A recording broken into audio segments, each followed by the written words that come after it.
Hello friends, welcome back to this channel. आज हम फिर से अपने ब्लॉग में पहुंच गए हैं। ये रहा, मैंने अपने पीएचपी का सिलेबस जो है उसे ओपन ही रखा है। वेब प्रोग्रामिंग पोर्शन जो है उसे हमने पहले ही कंप्लीट कर लिया था और आगे के वीडियो में हमने देखा था इंट्रोडक्शन टू पीएचपी। अब पीएचपी इंस्टॉल करने के लिए हमें XAMPP इंस्टॉल करना पड़ेगा और इसके लिए हमें 3 कॉन्फ़िगरेशन फाइल जो है वो मेन है। तो आज हम कॉन्फ़िगरेशन फाइल जो है वो क्या है, किस लिए यूज होती है और उसका मेन पर्पस क्या है, आज हम वो देखेंगे। तो ये कॉन्फ़िगरेशन फाइल आपको कहाँ से मिलेगी? तो ये आपको सी ड्राइव, सी के अंदर XAMPP के अंदर XAMPP control.exe, जो हमारा XAMPP control.exe है, वहाँ पे कन्फिग पे क्लिक करके ही आपको सारी कॉन्फ़िगरेशन फाइल जो है वो मिल जाएगी। php.ini फाइल, htxs फाइल, देखिए आपकी फाइल जो है वो ओपन हो जाएगी यहाँ से।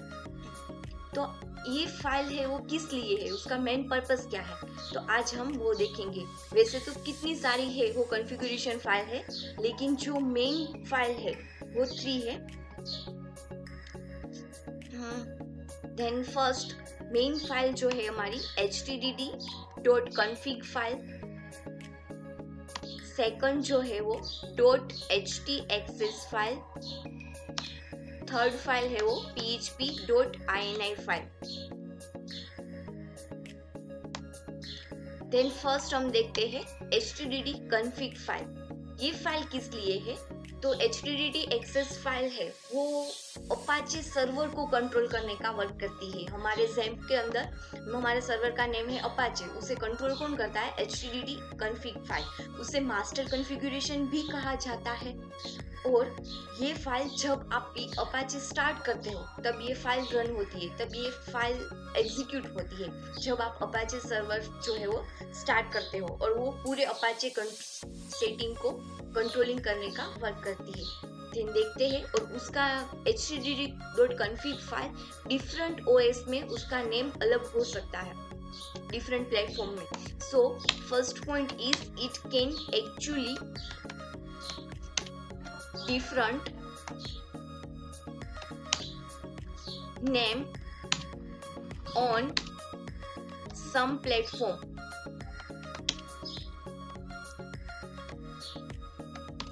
Next point है, it is master configuration, it is master config file for Apache. Apache के लिए मास्टर कॉन्फ़िगरेशन फाइल है, and this file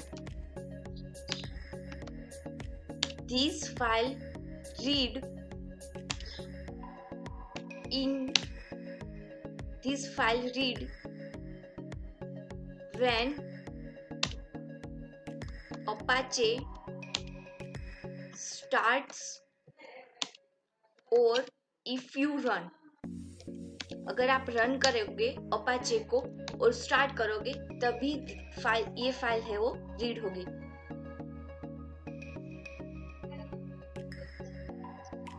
and next, it control Apache settings. ये अपाचे सेटिंग्स को भी कंट्रोल करने का वर्क करती है। जैसे कि आपको कुछ अपाचे के सेटिंग है वो यूजर और डेवलपर के लिए व्यू कराने हैं और कुछ है वो नहीं कराने, तो आप इसको भी कंट्रोल कर सकते हो थ्रू htdd config फाइल। जो htdd config फाइल है वो मेन है पूरे PHP में और अपाचे के लिए। अब नेक्स्ट जो है वो है .htxs फाइल। उसके नेम ही सजेस्ट करता है कि ये क्या करती है, एक्सेस करने का वर्क करती है। जैसे कि अपाचे सर्वर में जो भी फोल्डर, जो भी डायरेक्टरी आपके अंदर इंस्टॉल हुई है, तो उसमें से किस डायरेक्टरी को एक्सेस देनी है और किस डायरेक्टरी को एक्सेस नहीं कराना, ये काम कौन करता है? तो .htxs फाइल वो आपकी पर डायरेक्टरी को कंट्रोल करने का वर्क करती है। अपाचे के अंदर जो डायरेक्टरी होती है उसे कंट्रोल करने का वर्क .htxs फाइल करती है। सेकंड, जब भी आप PHP के प्रोग्राम रन करते हो तो URL में जो आपको URL पाथ दिखाता है तो उसमें भी आप सेटिंग कर सकते हो, उसे कंट्रोल कर सकते हो कि उस यूआरएल में कौन कौन से फोल्डर दिखने चाहिए, कौन कौन से फोल्डर नहीं दिखने चाहिए, और कौन सा यूआरएल है वो रन होना चाहिए जब आप प्रोग्राम रन करो तब। सो htaccess फाइल है ये काम करती है। सो फर्स्ट उसके अंदर फर्स्ट पॉइंट है इट इज ए पर directory config, it is a per directory configuration file for Apache। Apache के अंदर जो भी डायरेक्टरी है उसके पर डायरेक्टरी कॉन्फ़िगरेशन फाइल है। You can enable or disable the use of .htaccess file in your htdd.config file। .htaccess file को आप एनेबल और डिसेबल कर सकते हो। कहाँ से? तो .httd config फाइल से, क्योंकि जो .httd config फाइल है वो पूरे अपाचे को कंट्रोल करती है। तो वहां से हम ये पर डायरेक्टरी वाला सेटिंग है उसे एनेबल और डिसेबल कर सकते हैं। और पर डायरेक्टरी वाला सेटिंग कौन सा है? तो कि .htaccess file. Next fold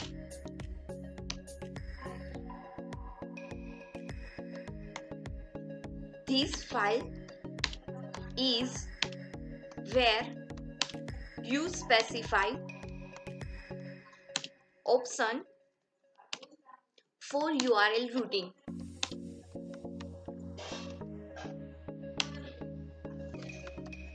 URL routing folder option on your server। This file is where you specify option for URL routing folder option on your server। आपके अंदर सर्वर के ऊपर जो URL routing फाइल देखा था उसको भी हम कंट्रोल कर सकते हैं, जैसे हमने पहले कहा वैसे ही। Next point it control Apache setting for a given folder। ये कंट्रोल करता है अपाचे सेटिंग के गिवन फोल्डर, अपाचे सेटिंग के जो फोल्डर है उसे भी कंट्रोल करने का वर्क करता है, जैसे हमने पहले कहा। सो नेक्स्ट जो फाइल है वो है php.ini फाइल। ये फाइल किस लिए है? ये पूरे PHP के प्रोग्राम को कंट्रोल करती है, PHP स्क्रिप्ट को कंट्रोल करने का वर्क करती है। जैसे हमें फाइल कितने MB अपलोड करना है, कितने MB डाउनलोड करना है, आपको मेल के कॉन्फ़िगरेशन भी, अगर आपको PHP स्क्रिप्ट अपने प्रोग्राम में से कुछ भी मेल करने हैं तो उसके कॉन्फ़िगरेशन भी आपको यहाँ से सेट करने पड़ेंगे। सो PHP स्क्रिप्ट के लिए, आपके कोडिंग के लिए कुछ भी सेटिंग्स करने हो, कुछ भी कंट्रोलिंग करना हो, या आपको अपर लिमिट या लोअर लिमिट देनी हो तो आप यहाँ से दे सकते हो। php.ini फाइल है और ये फाइल है वो सबसे सेपरेट फाइल है। जैसे httd config फाइल है वो सिर्फ अपाचे के लिए है, अपाचे के फोल्डर को पर डायरेक्टरी के लिए हमने .htaccess फाइल दी गई है, और आपके प्रोग्राम को कंट्रोल करने के लिए php.ini फाइल दी गई है। सो ये फाइल है वो है सेपरेट है,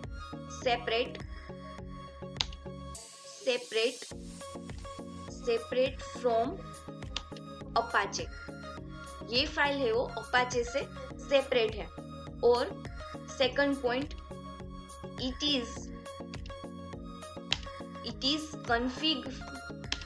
is config file for the PHP engine।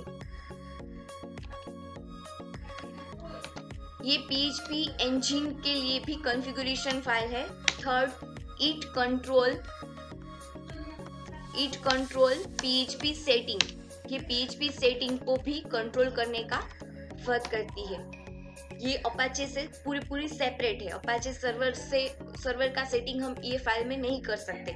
ये आपके PHP इंजन को कॉन्फ़िगर करती है और आपके PHP सेटिंग्स को कंट्रोल। ये पॉइंट कवर किया PHP configuration, .htd config file, htaccess file and php.ini file। जैसे हमने कहा अपाचे को कंट्रोल कौन करता है, .htd config file, and Apache के अंदर पर डायरेक्टरी को कंट्रोल कौन करता है, .htaccess file.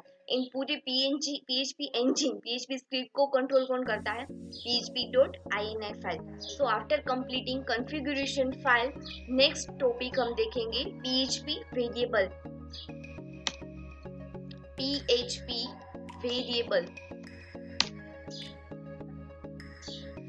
PHP variable. So PHP variable हमें पता ही है कि variable just store a value like integer, string, double और एक्सेट्रा। आप अलग अलग जो लैंग्वेजेस है उसमें आपको डेटा टाइप है वो स्पेसिफाई करनी पड़ती है, जबकि PHP में PHP इंजन है वो खुद ही डेटा टाइप ले लेता है। इंटीजर, स्ट्रिंग, डबल वो खुद ही ले लेगा, हमें सिर्फ वेरिएबल को डिक्लेयर करना है और हर वेरिएबल के आगे हमें डॉलर साइन को इंक्लूड करना है। डॉलर साइन, अगर आप डॉलर साइन इंक्लूड नहीं करेंगे तो वो वर्क नहीं करेगी, आपकी PHP स्क्रिप्ट है वो वर्क नहीं करेगी।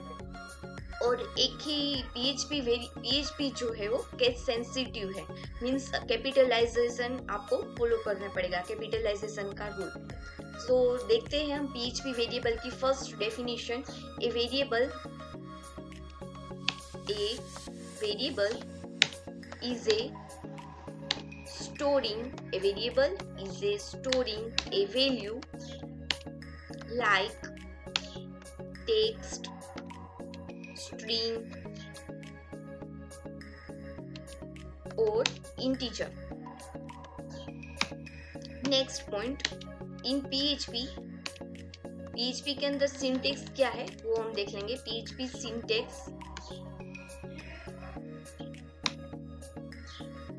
Dollar variable name equal to, आप यहाँ पे कोई भी वैल्यू जो है वो स्पेसिफाई कर सकते हो। यहाँ पे आपको डेटा टाइप डिक्लेयर करने की जरूरत नहीं है, PHP इंजन खुद ही डेटा टाइप है वो ले लेगा। अब next point, if you forgot dollar sign at the beginning of variable,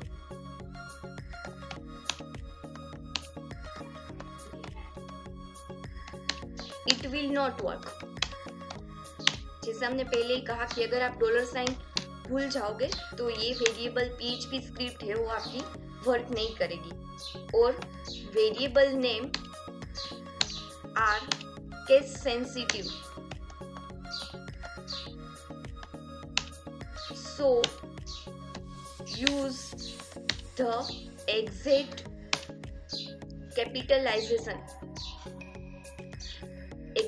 same capitalization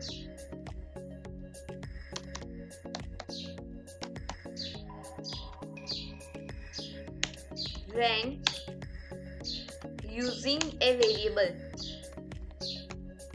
जब भी आप वेरिएबल का यूज करो तो आपको सेम कैपिटलाइजेशन का यूज करना पड़ेगा। और जैसे कि ये उसमें डिफर करता है $a_number और